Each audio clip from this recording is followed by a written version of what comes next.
உணவு முறையில் சேர்த்துக்க வேண்டியது கண்டிப்பாக வந்து கருப்பு உளுந்து சேர்த்துக்கலாம்.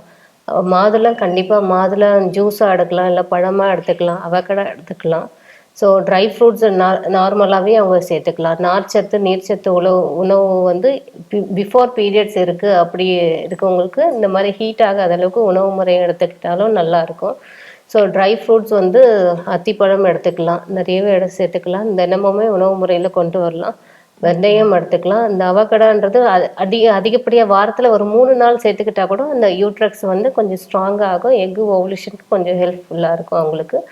நமக்கு நல்லா ஹெல்த்தியான ஃபுட்டு எது எடுத்துக்கிட்டா அயன் இன்க்ரீஸ் ஆகுமோ அதுக்கேற்ற மாதிரி அவங்க அயன்ல உணவு முறையில் சேர்த்துக்கணும். இது மாதிரி உணவு முறை அவங்க பார்த்து ஃபாலோ பண்ணிட்டு வந்தாங்கன்னா சீக்கிரம் வந்து எக்கு குவாலிட்டி நல்லா இருக்கும். ஸோ ஏஜுக்கு மெயின் அவங்களுக்கு ஏஜ் வந்து அவங்களுக்கான எக்கு ஓவலேஷன் வந்து எந்த டேட்ல எந்த நாள்ல இருந்து எந்த நாளுக்குள்ள அவங்களுக்கு எக்கு ஓவலேஷன் ஆகுதுன்னு பார்த்து அந்த நாள்ல அவங்களுக்கு வந்து இன சேர்க்கை இருந்ததுன்னா கண்டிப்பா சீக்கிரம் கன்சீவ் ஆகும்.